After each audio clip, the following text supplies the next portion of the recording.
మీ ఛానళ్ళల్లో headlines స్క్రోలింగ్లో illegal betting యాప్స్లో నాకు పిలిచారని scrolling నడుస్తుంటుంది, headlines నడుస్తుంటుంది నాకు తెలుసు.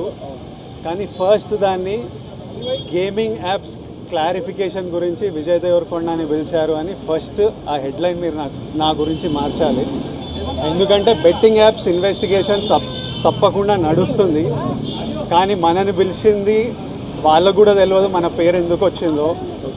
బట్ మన పేరు వచ్చినందుకు వాళ్ళు వెరిఫికేషన్ చేసుకొని వాళ్ళు డెలిజెన్స్ తీసుకోవాలి. మనం చేసింది గేమింగ్ యాప్స్కి ఎండోర్స్మెంట్. గేమింగ్ యాప్కి బెట్టింగ్ యాప్కి అసలు సంబంధమే లేదు. గేమింగ్ యాప్స్ అనేటివి completely legal, recognised by the government, licensed as a business. వాళ్ళకి జిఎస్టీలు, టీడీఎస్లు, కంపెనీలు, it's fully registered, recognised by supreme court and various state governments. అది గేమింగ్ యాప్. అటువంటిది A23.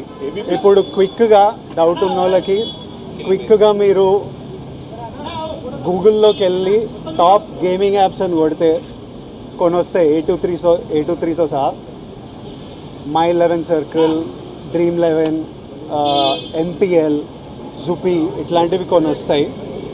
ఇవన్నీ రిజిస్టర్డ్ గేమింగ్ యాప్స్. ఇవన్నీ మన ఇండియన్ క్రికెట్ టీమ్కి స్పాన్సర్, మన ఇండియన్ ఒలింపిక్స్ టీమ్కి స్పాన్సర్, మన ఇండియా విమెన్స్ క్రికెట్ టీమ్కి స్పాన్సర్, ఐపీఎల్కి, ఎన్పిఎల్ ఒకదానికి అఫీషియల్ స్పాన్సర్, వేరియస్ కబడ్డీ లీగ్కి, వాలీబాల్ లీగ్కి అన్నిటికీ వీళ్ళు స్పాన్సర్ చేస్తారు. ఎందుకంటే these are completely legal entities.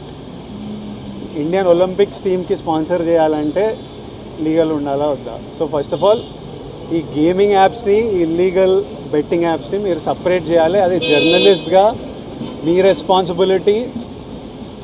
నా మీద మీకు ఆ రెస్పాన్సిబిలిటీ ఉండాలని కోరుకున్నా. కానీ మన పేరు వచ్చింది కాబట్టి కొన్ని క్లారిఫికేషన్స్ అడిగారు. ఆ clarification account details, transaction details ఏంటి, ఆ కంపెనీ అవన్నీ పంపించేసినాము. ఇంతటితో సమాప్తం. Thank you.